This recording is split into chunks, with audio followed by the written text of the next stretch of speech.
విశాఖ డైరీని ఆ సంస్థ చైర్మన్ ఆడారి ఆనంద్ కుటుంబం దోచుకుంటుందని జనసేన కార్పొరేటర్ మూర్తి యాదవ్ ఆరోపించారు. వెంటనే ఆ సంస్థ పాలక వర్గాన్ని రద్దు చేయాలని డిమాండ్ చేశారు. ఎన్నో ఏళ్లుగా లాభాల్లో ఉన్న విశాఖ డైరీ మొదటిసారి నష్టాల్లోకి వెళ్లిందని విమర్శించారు. మరి కొద్ది రోజుల్లో కనీసం ఉద్యోగాల జీతాలు కూడా ఇవ్వలేని స్థితికి చేరుకుంటుందని వాపోయారు. 3 లక్షల మంది పాడి రైతుల కష్టాన్ని ఆడారి ఆనంద్ దోచుకుంటున్నారని మూర్తి యాదవ్ ఆరోపించారు. వారి సంక్షేమం కోసం 100 కోట్ల రూపాయలతో కట్టిన ఆసుపత్రిని కారు చౌకగా సతీష్ అనే వ్యక్తి లీజుకు ఇచ్చారని విమర్శించారు. Royal line brand North Pole ice cream పేరిట అక్రమాలకు పాల్పడ్డారని ఆక్షేపించారు. విశాఖ డైరీ ఆస్తులను కొట్టేశారని ధ్వజమెత్తారు. డైరీ పాలకవర్గం సభ్యులపై ఈడీ, సిబిఐలతో విచారణ చేయించాలని మూర్తి యాదవ్ ప్రభుత్వాన్ని కోరారు. పేరు పేరున హృదయపూర్వకంగా కృతజ్ఞతలు తెలుపుతా ఉన్నాం. ఎన్నో దశాబ్దాలుగా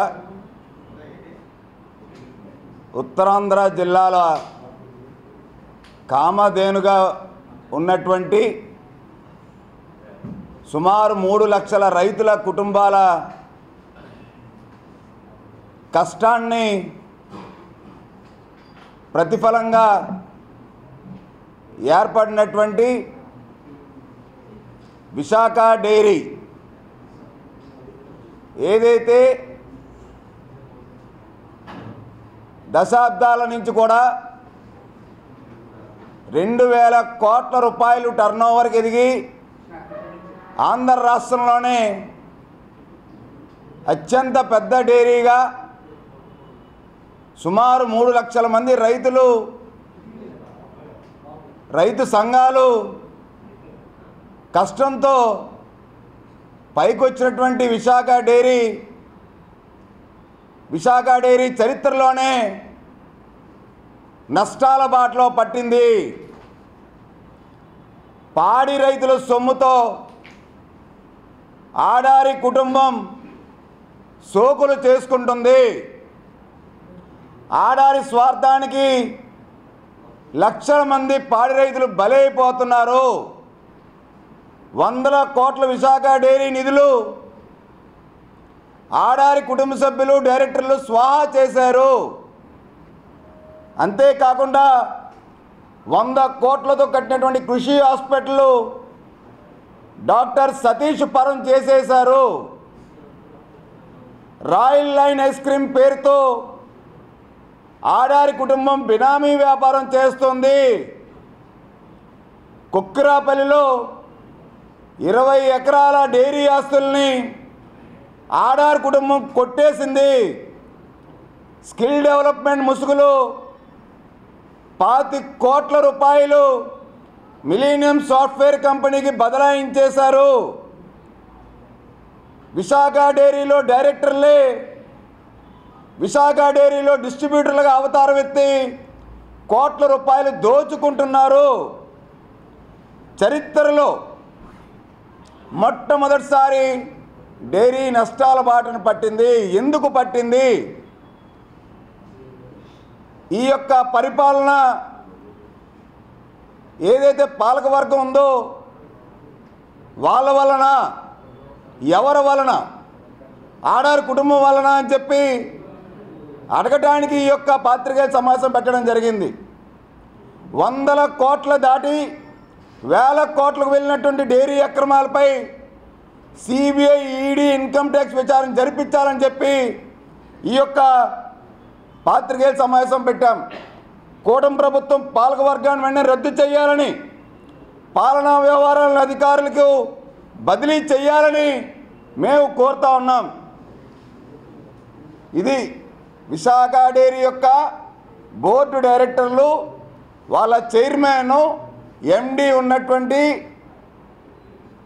ఇది ఫొటోస్. ఇవి ఆడార్ ఆనంద్ కుమారు చైర్మన్, ఆడార్ ఆనంద్ కుమార్ వాళ్ళ తల్లి ఒక డైరెక్టర్, ఆడార్ ఆనంద్ కుమార్ గారు వాళ్ళ అక్క రమాకుమారి ఒక డైరెక్టర్. దీంట్లో ఒక కీలక పాత్ర ఎస్వి రమణ, సిఇఓ, ఎండి, డైరీ ఎండి. ఈయనొక చరిత్ర. అయితే విశాఖ డైరీ ఎప్పుడైతే స్థాపించారో డైరీ నుంచి ట్రస్ట్కి ఏర్పాటు చేసి ట్రస్ట్ పేరుతో ఒక హాస్పిటల్ నిర్మించాలి, ఏదైతే డైరీలో ఉన్నటువంటి పాడి రైతుల కుటుంబాలకి ఉచితంగా వైద్యం అందించాలనేటువంటి ఒక మంచి సంకల్పంతో ఆడారి తులసీరావు గారు ఏదైతే ఏర్పాటు చేశారో ఆ యొక్క కృషి హాస్పిటల్ని 100 కోట్ల రూపాయలతో కృషి హాస్పిటల్ని నిర్మించారు. ఆ 100 కోట్ల రూపాయల కృషి హాస్పిటల్ ఏదైతే ఉందో దాన్ని వాళ్ళ బినామీ అయినటువంటి డాక్టర్ పెంటకోట సతీష్ కుమార్కి కారు చౌకగా లీజ్కి ఇచ్చేశారు. 500 బెడెడ్ హాస్పిటల్ అది. 10 రూమ్స్ ఉంటాయి, ఆపరేషన్ థియేటర్ రూమ్స్, అత్యంత భారీ రూమ్స్. దాంట్లో 20 నుంచి 25% ఆక్యుపెన్సీ అంటే సుమారు 100 బెడ్లు ఎప్పుడూ కూడా పాడి రైతులకి విశాఖ డైరీలో సొసైటీలో సభ్యులకి ఉచితంగా వైద్యం అందించడానికి కల్పించాల్సినటువంటి హాస్పిటల్. అలాంటిది ఏదైతే పెంటకోట సతీష్ డాక్టర్ సతీష్కి ఇచ్చేశారో వాళ్ళ బినామీకి, అక్కడి నుంచి మళ్ళీ కిమ్స్ హాస్పిటల్కి సతీష్ అన్న వ్యక్తి లీజ్కి ఇచ్చేశారు. అయితే ఇక్కడ గమ్మత్తు ఏంటంటే విశాఖ డైరీ ప్రతీ నెల 80 లక్షల రూపాయలు డాక్టర్ పెంటకోట సతీష్కి ఎవరైతే ఆడారి కుటుంబం బినామీగా ఉన్నాడో ఈయనకి ప్రతీ నెల 80 లక్షలు విశాఖ డైరీ చెల్లిస్తారు హాస్పిటల్ మెయింటైన్ చేయడానికట. కిమ్స్కి ఏదైతే ఇచ్చారో ఈ పెంటకోట సతీష్, కిమ్స్ దగ్గర నుంచి కూడా లక్షల రూపాయలు ప్రతి నెల వస్తూ ఉంటాయి.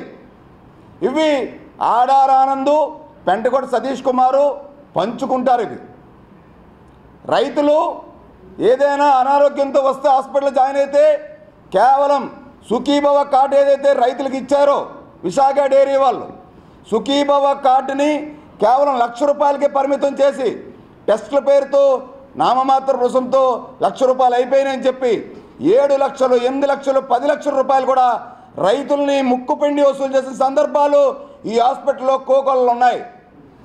రైతుల కోసం పెట్టినటువంటి హాస్పిటల్ని, పాడి రైతుల కష్టంతో పెట్టినటువంటి హాస్పిటల్ని పాడి రైతుల దగ్గర నుంచి లక్షల రూపాయలు దోచుకుంటున్నటువంటి ఈ యొక్క డాక్టర్ పెంటకోట సతీష్ కుమార్ ఆడారి కుటుంబం ఏదైతే ఉందో ఇది పూర్తి స్థాయిలో విచారణ జరిపించాలి.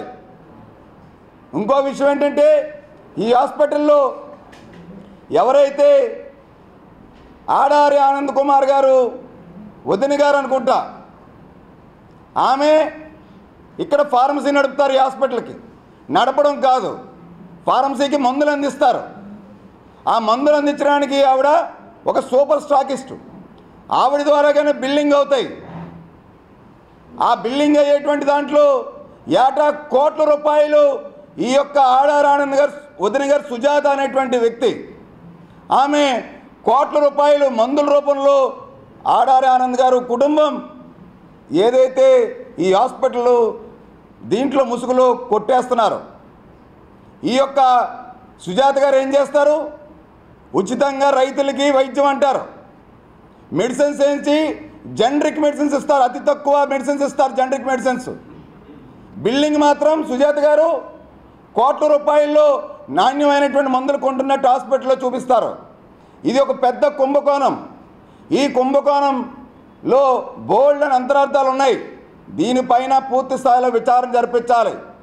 ఇకపోతే 20 ఎకరాలు ఏదైతే యలమంచలి కుక్రాపల్లి గ్రామంలో ఇంజనీరింగ్ కాలేజ్ అంటే పాడి రైతుల పిల్లలకి ఇంజనీరింగ్ చదివించడానికి మంచి విద్యను అందించాలని చెప్పి ఉద్దేశంతో వీళ్ళు పెట్టినటువంటి ఆ యొక్క 20 ఎకరాల భూమి ఏదైతే ఉందో ఆ 20 ఎకరాల భూమిని చాలా తెలివిగా వీళ్ళు ఇంజనీరింగ్ కాలేజ్ కట్టకపోగా మనీషా నర్సింగ్ కాలేజ్ అనేటువంటి కాలేజ్కి ఎవరైతే విజయ్ కుమార్ రాజు అనేటువంటి వ్యక్తి యజమాని ఉన్నాడో మనీషా నర్సింగ్ కాలేజ్ అనేటువంటి ఆ యొక్క విజయ్ కుమార్ రాజు యజమాని 20 ఎకరాలు విక్రయించేశారు అధికారికంగా. ఆ విజయ్ కుమార్ రాజు ఇచ్చినటువంటి చెక్కు ఏదైతే విశాఖ డైరీకి అది అమౌంట్ బదిలీ కాలేదు, రూపాయి కూడా 20 ఎకరాలకు సంబంధించిన లావాదేవీ తద్వారా మళ్ళీ అదే భూమిని, అదే 20 ఎకరాలు కుక్రాపల్లిలో ఈ 20 ఎకరాల భూమిని మనీషా నర్సింగ్ కాలేజు విజయ్ కుమార్ రాజు దగ్గర నుంచి ఆడార్ కుటుంబం కొట్టేసింది అన్నదానికి, తిరిగి రిజిస్ట్రేషన్ చేంజ్ చేసుకుంది అన్నదానికి ఆధారాలు ఇవి, అడంగళ్ళు ఇవి.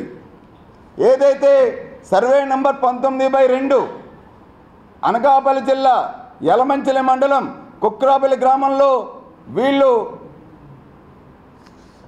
Adari Tulasi Rao estates private limited పేరుతో మొత్తం ఆస్తిని కొనుగోలు చేశారు. కొనుగోలు అని కూడా ఉంది ఇక్కడ.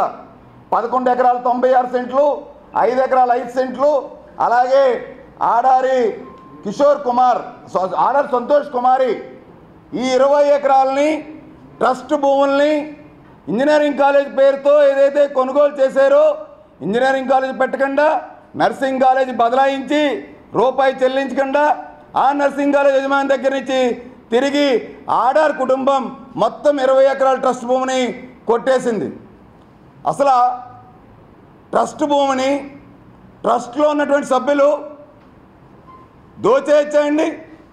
నిబంధనల విరుద్ధం కాదా అండి? ఎంత దారుణం అండి! ఈ 20 ఎకరాల కుక్రాపల్లి భూమి ఒకటే కాదు, ఇంకా చాలా ఉన్నాయి. మూడో అంశం ఐస్ క్రీమ్ వ్యాపారం. కంపెనీ ఏమొచ్చి రాయల్ లైన్, బ్రాండ్ ఏమొచ్చి నార్త్ పోల్. చాలా అత్యంత లో క్వాలిటీ ఐస్ క్రీమ్.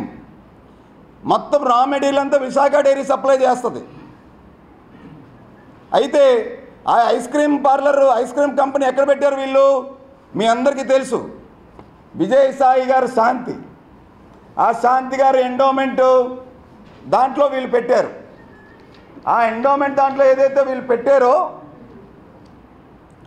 ఆ భూమి ఎండోమెంట్ భూమి అని చెప్పి తేలిన తర్వాత అఫీషియల్గా విశాఖ డైరీకి ఎటువంటి రిజిస్ట్రేషన్ లీజ్ అగ్రిమెంట్ లేకుండా కేవలం రాయల్ లైన్ ఐస్ క్రీమ్ నడిపేది ఆడారి ఆనందాల మనవరాలు కుటుంబం. అక్కడ రాయల్ లైన్ ఐస్ క్రీమ్ పేరుతో అక్కడ యాక్టివిటీ నడుస్తుందని చెప్పి దానికి గుడ్ విల్గా 50 లక్షల రూపాయలు నాన్ రిఫండబుల్, 1,50,00,000 రిఫండబుల్ అని చెప్పి 2 కోట్ల రూపాయలు ట్రస్ట్ నుంచి డబ్బులు చెల్లించారు మనవరాలకి. ప్రతి నెల అక్కడ ఆపరేట్ చేస్తున్న దానికి ఏదైతే ఎండోమెంట్స్ శాంతి గారు కబ్జా చేసినటువంటి, ఆవిడ సహకారంతో కబ్జా చేసినటువంటి భూమి ఏదైతే లంకెలపాలెంలో ఉందో, దేవస్థానం భూమిలో ఉన్నటువంటి రాయల్ లైన్ ఐస్ క్రీమ్ ఏదైతే ఉందో, ప్రతి నెల 15 లక్షల రూపాయలు మనవరాలు చెల్లిస్తున్నారు ట్రస్ట్ నుంచి. అక్కడ ఎటువంటి యాక్టివిటీ లేకుండా. అంటే ఐస్ క్రీమ్ పేరుతో వీరు ఎంత డబ్బులు లూటీ చేస్తున్నారో మీకు దీన్ని బట్టి అర్థం అవ్వాలి. ఇంకొక విషయం, ఏదైతే విశాఖ డైరీకి ఎండీగా సీఈఓ ఉన్నటువంటి ఎస్వి రమణ ఈ రాష్ట్రంలోని భారతదేశంలోని నాకు తెలిసి సీఎండీ గారి జీతం, స్టీల్ ప్లాంట్ సీఎండీ గారి జీతం 2.5 లక్షలు అయి ఉంటుంది. రాష్ట్రపతి గారు, భారతదేశ రాష్ట్రపతి గారి జీతం 5 లక్షలు అయి ఉంటుంది నాకు తెలిసి. కానీ ఈ ఎస్వి రమణ గారి జీతం, ఎవరైతే సీఈఓ ఎండీ అని చెప్పేటువంటి విశాఖ డైరీకి ఎస్వి రమణ అనేటువంటి వ్యక్తి జీతం అక్షరాల 9 లక్షల రూపాయలు. ఇదిగోండి ఆధారం, 9 లక్షల రూపాయలు నెలకి. ఈ యొక్క 9 లక్షలతో పాటు ఆయన పిఎఫ్ 1,08,000, మొత్తం 10,08,000 రూపాయలు ఎస్వి రమణ జీతం. ఇవి కాక ఆయన వాహనాల ఖర్చులు, ఆయన వ్యక్తిగత ఖర్చులు, మళ్ళీ పెర్క్స్ ఇవన్నీ ఉన్నాయి. భారతదేశంలో ఎక్కడైనా పాడి రైతుల సొమ్ముతో, పాడి రైతుల కష్టంతో, సొసైటీ సొమ్ముతో ఇన్ని లక్షల రూపాయల జీతం తీసుకున్నటువంటి వ్యక్తి ఎక్కడైనా భారతదేశ చరిత్రలో ఉన్నారా? ఇంకొక మనిషి ఉన్నాడు, విజయరావు అని. ప్రజెంట్ ఆయన విశాఖ డైరీకి జనరల్ మేనేజర్. రిటైర్ అయ్యి 15 సంవత్సరాలు అయింది. విశాఖ డైరీలో రిటైర్ అయ్యి 15 సంవత్సరాలు అయింది. ఆ 15 సంవత్సరాలు రిటైర్ అయిన వ్యక్తిని 3 లక్షల రూపాయలు జీతం ఇస్తున్నారు. ఒకటి జీతం శాలరీ స్లిప్ ఇది. 3 లక్షల రూపాయల జీతం. అంటే విశాఖ డైరీని ఏ విధంగా వీళ్ళు దోచుకుంటున్నారో దీన్ని బట్టి